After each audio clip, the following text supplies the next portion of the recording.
Bulletin का आगाज करेंगे। सबसे पहले आपको बताएंगे सेफ सिटी कैमरों के जरिए ई चालान करने का इख्तियार लाहौर हाई कोर्ट में चैलेंज कर दिया गया। अदालत ने कानून साजी के बगैर सेफ सिटी अथॉरिटी के जरिए ई चालान करने पर तशवीश का इजहार करते हुए 21 मार्च को सेक्रेटरी कानून, CEO सेफ सिटी अथॉरिटी और सेक्रेटरी ट्रांसपोर्ट को तलब कर लिया। जस्टिस तारिक सलीम शेख ने कहा कि बताया जाए कि किस कानून के तहत सेफ सिटी अथॉरिटी के पास ई चालान करने का इख्तियार इस्तेमाल किया जा रहा है। इसी हवाले से मजीद तफसीलात मलिक अशरफ से जान लेते हैं। मलिक अशरफ, इस समाअत का अहवाल बताइएगा। जी, लाहौर हाई कोर्ट में सेफ सिटी अथॉरिटी के ज़रिए ई चलान करने के इख्तियार को चैलेंज किया गया है और अदालत ने इस्तफसार किया है कि बताया जाए कि किसी कानून के बगैर किस तरह सेफ सिटी अथॉरिटी के ज़रिए ई चलान किए जा रहे हैं। अदालत ने 21 मार्च को सेक्रेटरी कानून, सेक्रेटरी ट्रांसपोर्ट और सेफ सिटी के CEO को ज़ाती हैसियत में तलब कर लिया है। जस्टिस तारिक सलीम शेख की अदालत में केस की समाअत हुई, जहां पे दरख्वास्त गुजारों की जानिब से मज़हर अमीन एडवोकेट, जबकि पंजाब हुकूमत की जानिब से additional advocate general Punjab Malik Akhtar Javed पेश हुए। दरख्वास्त गुजार ने मौक़िफ़ ये इख्तियार किया था कि किसी कानून के बगैर सेफ सिटी अथॉरिटी के पास ये कानून के इख्तियार नहीं है कि वो किसी गाड़ी का ई चलान कर सके।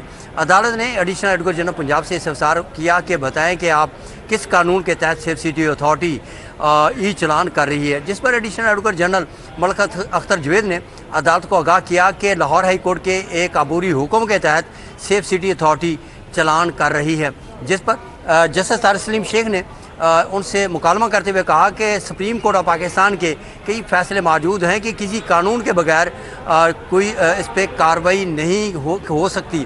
मज़ीद अदालत का ये भी कहना था कि बताया जाए कि अगर जुर्म ड्राइवर करे तो उसका चालान मालिक के ख़िलाफ़ कैसे दर्ज किया जा सकता है, उसका चालान कैसे किया जा सकता है, जिस पर एडिशनल एडवोकेट जनरल पंजाब ने कहा कि उन्हें मोहलत दी जाए कि वो इस हवाले से तफसीली जवाब दे, जिस पर अदालत ने केस की समाअत 21 मार्च के लिए मुलतवी की और हुक्म दिया कि आइंदा समाअत पे ना सिर्फ पंजाब हुकूमत तफसीली जवाब दे बल्कि इसके साथ साथ सेक्रेटरी कानून, सेक्रेटरी ट्रांसपोर्ट और CEO पंजाब सेफ अथॉरिटी ज़ाती हैसियत में अदालत में पेश हों और अदालत में वजाहत पेश करें।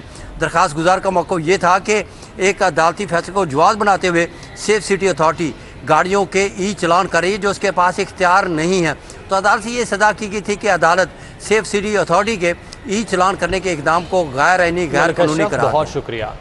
सेहत कार्ड प्राइवेट अस्पतालों को नवाजने का मंसूबा। सरकारी अस्पतालों के डॉक्टर्स तिब्बी अमले के कार्ड शेयर का तयन न हो सका। कार्ड पर शेयर न मिलने पर डॉक्टर्स और अमले की अदम दिलचस्पी। सरकारी अस्पतालों में हेल्थ कार्ड पर बहुत कम मरीजों का इलाज जारी। दूसरे और तीसरे दर्जे के अस्पतालों की सेहत कार्ड पर चांदी। प्राइवेट अस्पतालों का हेल्थ कार्ड पर टर्नओवर 2 से 3 गुना बढ़ गया। सरकारी डॉक्टर्स तिब्बी अमले का हेल्थ कार्ड पर शेयर ताहाल तय न हो सका। ज़राए की जानिब से ये बताया गया है। कौमी सेहत कार्ड प्राइवेट अस्पतालों को नवाजने का मंसूबा। तफसीलात जाहिर चौधरी से जान लेते हैं। जाहिर चौधरी, बताइएगा इस हवाले से। कौमी सेहत कार्ड प्राइवेट अस्पतालों को नवाजने का मंसूबा।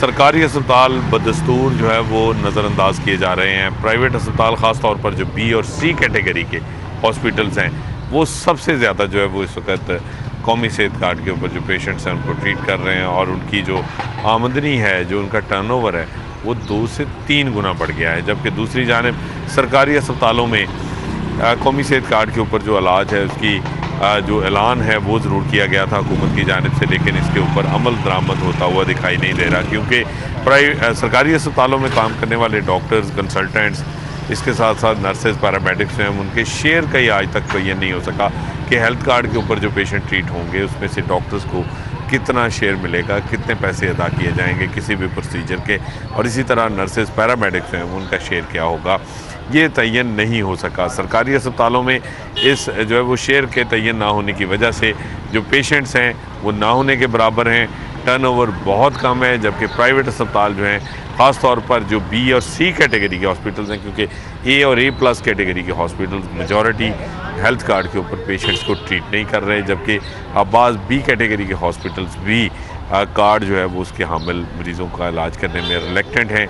लेकिन जो B और C और D कैटेगरी है वो सबसे ज़्यादा जो है वो इस वक्त उसका जो टर्नओवर है वो बढ़ रहा है। लेकिन दूसरी जानिब सरकारी अस्पताल जो हैं वो उनके ऊपर अभी तक ये कदगन मौजूद है कि वहाँ पे अभी तक शेयर का तयन नहीं हो सका, जिसकी वजह से जो डॉक्टर्स हैं, जो नर्सेज हैं, पैरामेडिक्स हैं, उनकी जानिब से उस तरह हेल्थ कार्ड को जो है वो अप्रिशिएट नहीं किया जा रहा, उसको वेलकम नहीं किया जा रहा और उस तरह वो ट्रीटमेंट नहीं हो रहा जिस तरह होना चाहिए।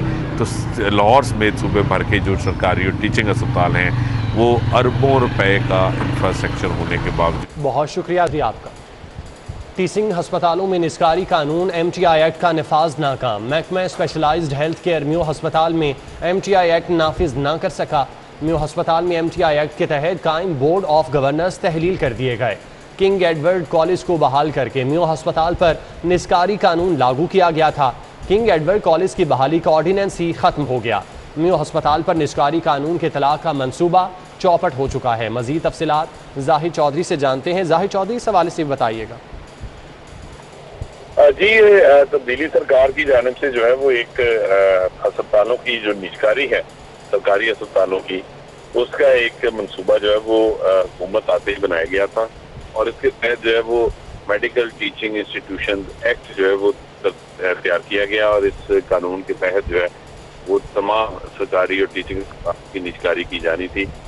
पहले मरहले में इसका नफाज म्यू अस्पताल पे किया गया था और म्यू अस्पताल पे MTI एक्ट को नाफिज करने के लिए किंग एडवर्ड मेडिकल कॉलेज को ऑर्डिनेंस के जरिए बहाल किया गया जी। लेकिन जिस ऑर्डिनेंस के तहत किंग एडवर्ड मेडिकल कॉलेज को बहाल किया गया था वो ऑर्डिनेंस जो है वो आगे जो है वो नहीं बढ़ सका और वो कानून जो है वो मंजूर नहीं हो सका, जिसकी वजह से मामला डोलड्रम में रहे और अब म्यू अस्पताल का जो बोर्ड ऑफ गवर्नर्स तरतीब दिया गया था प्रोफेसर महमूद शौकत की सरबराही में, उसको तहलील कर दिया गया है और इसके तहलील होने के साथ ही एक मरतबा फिर म्यू अस्पताल जो है वो अपने पुराने सेटअप के ऊपर वापस चला गया।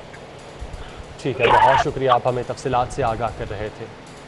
लाहौर के नए मेगा प्रोजेक्ट्स के हवाले से बड़ी खबर सामने आई है। मेन बुलेवार्ड गुलबर्ग बरास्ता कैवलरी ता डिफेंस सिग्नल फ्री कॉरिडोर का प्री क्वालिफिकेशन जारी कर दिया। LDA ने नए तामीराती कंपनियों से 2 अप्रैल 2022 तक प्री क्वालिफिकेशन तलब किया। मजीद तफसीलात दुरे नायाब से जान लेते हैं। दुरे नायाब, क्या तफसीलात हैं? जी बिल्कुल, ये 3 अरब से जायद का प्रोजेक्ट है और इसकी भी हाल ही एडमिनिस्ट्रेशन अप्रूवल जारी की गई है। इसके हवाले से अब गुलबर्ग से लेकर डिफेंस तक ये सिग्नल फ्री कॉरिडोर होगा, जिसके लिए प्री क्वालिफिकेशन मान ली गई है और LDA ने कैटेगरी B और C और इससे अबव की कैटेगरी में जो कॉन्ट्रैक्टर्स हैं उनकी से 2 अप्रैल तक ये प्री क्वालिफिकेशन तलब करने का बाकायदा मरासला जारी किया। चीफ इंजीनियर मजहर हुसैन ने ये मरासला जारी किया और ख्वाहिशमंद फर्मों को अपनी कैटेगरी के मुताबिक 2 अप्रैल से पहले दरखास्तें जमा कराने की भी उनको हिदायत की गई है। जी दुरे नायाब, आप हमारे साथ मौजूद रहिएगा।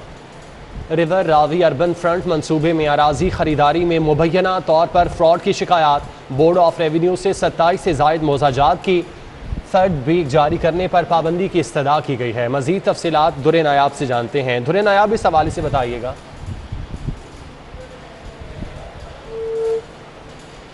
दुरे नायाब, आप हमें सुन पा रहे हैं तो डिटेल्स बताइएगा। आपको बताते चलें कि मतन में ये कहा गया है कि मामला रोका ना गया तो रूडा की अराजी मजीद महंगी हो जाएगी। 27 मोजाजात में सिटी, शालीमार, फ़िरोज़वाला तहसील के मोजाजात शामिल हैं। मौजा, अराजी, जंजुआ, जे मूसा, हर नारायणपुरा भी इसमें शामिल हैं। रूडा के फेज़ में लैंड माफिया अराजी खरीदारी में मुलव्विस है। ये मतन है। दुरे नायाब, आप हमें सुन पा रहे हैं तो डिटेल से आगाह कीजिएगा।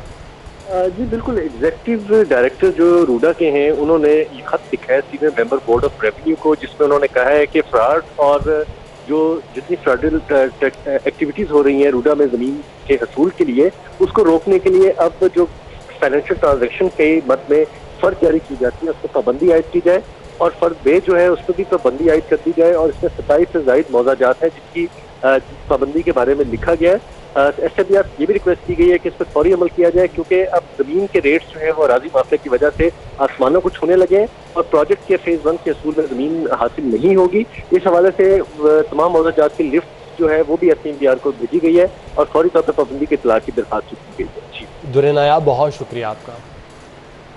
बल्दियाती इलेक्शन से कबल इलेक्शन कमीशन की शफाफ इलेक्शन की तैयारियां। इलेक्शन कमीशन ने वोट के इंदराज और मुंतकिली का अमल शुरू कर दिया है। शहरी फॉर्म 21 वोटों के इंदराज और मुंतकिली के लिए दफ्तर से रब्ता कर सकते हैं। शहरी फॉर्म 21 पर दुरुस्त कवायफ का इंदराज यकीनी बनाएं।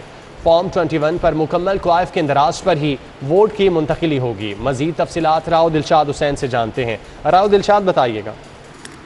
बिल्कुल एहसन, चूँकि इलेक्शन कमीशन ने पंजाब के 17 अजला में 29 मई को बलदियाती इंतखाबात करवाने के हवाले से जो शेड्यूल है वो जारी कर रखा है। तो हम उसी चूँकि नेक्स्ट मरहले में पंजाब में लाहौर में बलदियाती इंतखाबात होंगे, तो उसकी तैयारियों का आगाज़ इलेक्शन कमीशन ने कर दिया है। और इलेक्शन कमीशन ने इस हवाले से वोट के अंदराज की शिकायत के पेश नज़र शहरियों को अपने वोट का अंदराज सही जहाँ पर रिहाइश पजीर हैं वहाँ मुंतकिल करने के हवाले से फार्म 21 का इजरा भी शुरू कर दिया। आप ये बताएं कि फार्म 21 वसूल करके शहरी मतलूबा जो कवाइफ हैं, जिनमें दुरुस्त पता जहाँ पर रह रहे हैं और जहाँ पर उनका वोट पहले है, वोट के अंदराज का दुरुस्त पता और बयान हल्फी पर दस्तखत करने के बाद ये जो दरख्वास्त है जमा करवा सकेंगे अपने डिस्ट्रिक्ट इलेक्शन कमीशन में। और डिस्ट्रिक्ट इलेक्शन कमीशन इस हवाले से तस्दीकशुदा वोटर्स की जो लिस्ट है वो जारी करेगा बलदियाती इंतखाबात से कबल। आप ये बताएं कि डिस्ट्रिक्ट इलेक्शन कमीशन की जानिब से ये शर्त आयद की गई है कि 18 साल से ज़ायद उम्र के शहरी जो हैं वो ये फार्म वसूल कर सकते हैं और इस फार्म को मुकम्मल करके क्वाइफ के साथ जो है वो जमा करा सकते हैं, ताकि उनका जो वोटर की शिकायत खास तौर पर आती हैं, अगर कोई समनाबाद का रहायशी है तो गिला शिकवा ये रहता है कि उनका वोट शादरा मुंतकिल हो चुका है। ताहम इसी शिकायत से बचने के लिए ये फार्म 21 का इजरा कर दिया गया। और फार्म नायाब, आपका बहुत शुक्रिया।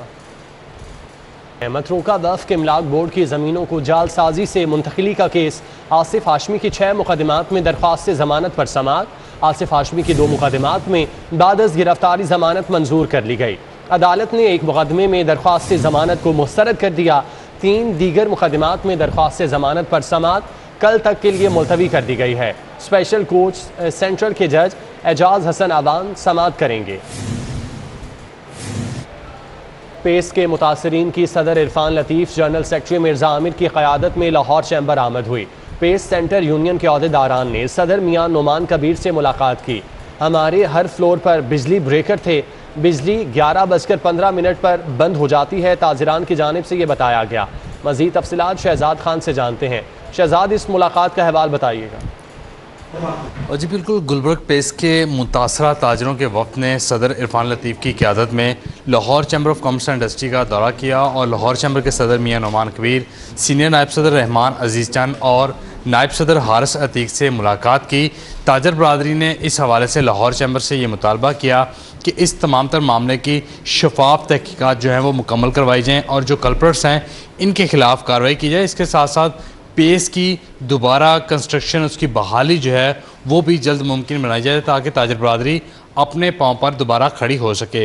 इस वक्त लाहौर चैम्बर के नायब सदर हारिस अतीक हमारे साथ मौजूद हैं, उनसे हम इस हवाले से बात करते हैं। हारिस भाई, आपने सारे तहफ़्फ़ुज़ात सुने ताजर बरदरी के, अब लाहौर चैम्बर क्या लाएमल लेके आगे बढ़ेगा? बिस्मिल्लाहिर्रहमानिर्रहीम जी, कल हमने क्योंकि विज़िट किया था साइट पे और हमने इनको कहा था कि आप लाहौर चैम्बर तशरीफ़ लाएँ, क्योंकि लाहौर चैम्बर भरपूर तरीके से इनके साथ खड़ा, अपने ताजर भाइयों के साथ खड़ा है। इस सिलसिले में आज उनकी पूरा वफ़्त हमारे पास तशरीफ़ लाया। एक तो हमने उनके गम के अंदर जो अपना हिस्सा है वो डाला कि बराबर के शरीक हैं उनके साथ हम, और दूसरा हमने एक लाएमल बनाने की कोशिश की है उनके साथ, जो कंस्ट्रक्टिव तरीके से हम इनकी रिहैबिलिटेशन का जो प्रोसेस है उसको कितनी जल्दी स्मूथ भी कर सकते हैं और कितनी जल्दी स्टार्ट भी कर सकते हैं। तो उस रिहैबिलिटेशन के हवाले से कोई कमेटी कॉन्स्टिट्यूट की है सदर साहब ने, जिसके अंदर कुछ मेम्बरान लाहौर चैम्बर के हैं और कुछ हमने इनसे सदर साहब से भी उनके नाम मांगे हैं, ताकि वो आगे एक लाएमल जामे लाएमल बना सकें कि शॉर्ट टर्म में क्या करना और लॉन्ग टर्म में क्या करना। लॉन्ग टर्म में तो ख्वाहिश यही है कि इनकी 2 दुकानें इनकी जल चुकी हैं और जो इनका सारा नुकसान हो चुका है उसका अजाला किया जाए, और शॉर्ट टर्म के अंदर वो ये जो कुछ उन्होंने तजावीज़ पेश की हैं उसके ऊपर हम एक वर्किंग पेपर बना के इंशाल्लाह जल्द अज जल्द काम शुरू करेंगे। जी बिल्कुल, लाहौर चैम्बर के नायब सदर हारिस अतीक की आपने गुफ्तगू सुनी। इस हवाले से वो ये बताते हैं कि एक कमेटी जो है वो तश्कील दी गई है ताकि जो पेस सेंटर है उसकी बहाली जल्द मुमकिन हो सके और इसके अलावा ताजरों की हर फोरम पर मदद की जा सके। जी का बहुत शुक्रिया। स्टूडियो से फिल वक्त इतना ही। मज़ीद बाखबर रहने के लिए आप देखते रहिए सिटी फॉर।